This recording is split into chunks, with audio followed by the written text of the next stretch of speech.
Buenas tardes, muchas gracias a don Álvaro, a la Comisión de Derecho Civil y Mercantil del Colegio, a los compañeros de la mesa. Perdón, la ponencia del doctor está en la página 45.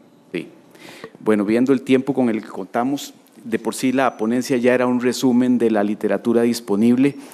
El PowerPoint que tengo para uso personal era un resumen de la ponencia, pues ahora haré un resumen del PowerPoint para que nos alcance el tiempo. Seré breve y, como dice el doctor, lo refiero a las páginas 45 a 60, que incluyen la eventual base bibliográfica.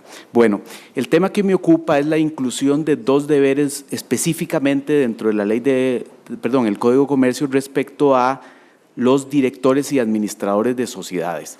La Ley de Protección al Inversionista Minoritario de agosto del año anterior, publicada en el Diario Oficial en octubre del año anterior, hace poco más de un año, y reglamentada no hace mucho este año por el Ministerio de Economía, introdujo dos deberes que han existido en el derecho comparado, tal vez específicamente porque los podríamos haber derivado implícitamente de otras normas. Uno es el deber de lealtad y otro es el deber de diligencia.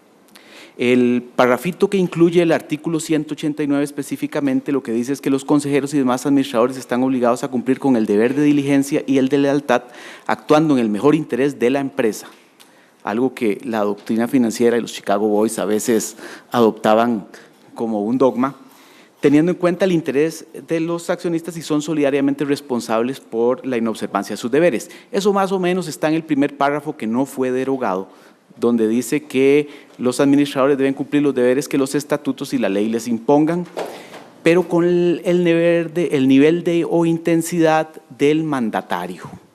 Álvaro en algún momento lo dijo en su ponencia. Normalmente legislaciones más avanzadas que nosotros exigen para los administradores de sociedades un estándar de diligencia superior. El de ordenado empresario o con términos equivalentes, alguien que tenga conocimiento de negocio, no necesariamente un experto, pero no el del mandatario, que al final de cuentas es el de buen padre de familia, y que su nivel de diligencia en la práctica debería ser un requisito inferior al de un administrador. Parto para hacer este análisis aunque todos sabemos del derecho transnacional, de una tesis que salió en un libro hace unos 13 años, La anatomía del derecho societario, que dice que básicamente los problemas de agencia, es decir, cuando hay una persona que vela o cuida los intereses de un tercero y que no necesariamente sus intereses se alinean, o sea, los administradores con respecto a los socios, las legislaciones societarias más o menos los tratan de la misma manera, con algunas diferencias relacionadas con sus jurisdicciones, con su legislación y con los mercados y, entre otras cosas, los mercados de capital. Partiendo de esa premisa de que los problemas más o menos se resuelven de la misma manera, entramos a ver esos deberes. El deber de lealtad, pues no, que voy a entrar primero a él porque es el más pacífico, es el de evitar los conflictos de interés. En el gobierno es ya, por los casos de corrupción tan sonados que hemos tenido en los últimos años, es ya muy claro el evitar tráfico de influencias, evitar estar en alguna posición. Los jueces o los abogados lo tenemos muy claro con los jueces o los árbitros cuándo deben abstenerse y todo eso. Los de otras áreas de la actividad intelectual o económica pues no lo han tenido tanto, y con esta ley lo que viene a decirse es que el administrador tiene que evitar los conflictos de interés. Y lo viene el código a incluir con esta misma ley de inversionista minoritario en un artículo nuevo, el 32 ter, que pone algunos requisitos. El 32 ter está en una sección del Código de Comercio que es general para todas las sociedades.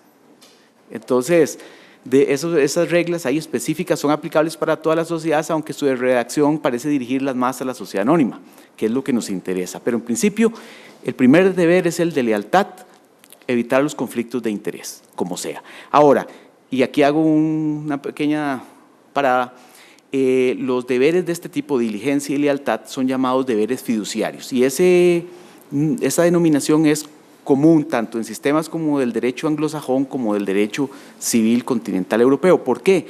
No tanto porque tengan que ver con fideicomisos, sino porque tienen que ver con confianza. Lo que la mayoría de la doctrina indica es que no se puede contractualmente establecer todos los deberes que debe cumplir un administrador, porque las posibilidades que se le presenten son necesariamente infinitas y no estarían previstas en un contrato. Entonces, lo que se le establece son deberes generales que más que todo, dice la doctrina, pretenden establecer estándares de conducta. Algunas legislaciones como la española sí pretenden ir más allá y especificar algunos deberes, pero la mayoría de las legislaciones lo dejan como un concepto jurídico indeterminado.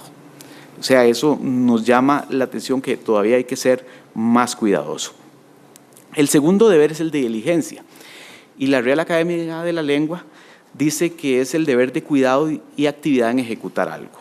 Este deber de diligencia, y ese es el punto interesante en esta ponencia, está muy debilitado, porque la doctrina primero dice que la relación directores, administradores, sociedades es contractual, como decía Álvaro. A pesar de la teoría del órgano, la mayoría de la doctrina se inclina porque es una relación contractual, hay un deber que solo la sociedad, por tanto, puede exigir, aunque eso está fuera del tema, y entonces la obligación de diligencia es una obligación de medios, no de resultados. O sea, el administrador de una compañía no se obliga a tener éxito en todos los proyectos en los cuales decida invertir los recursos de la sociedad, y tampoco se obliga a no quebrar, que eso se ha vuelto particularmente interesante en Costa Rica en los últimos años, no por los cambios en la ley, sino por el surgimiento de toda esta cultura del emprendedurismo, y que a la gente se le vende la idea de que emprenda y que ojalá con pocos efectos en su riesgo de crédito, en su calificación crediticia y otros temas,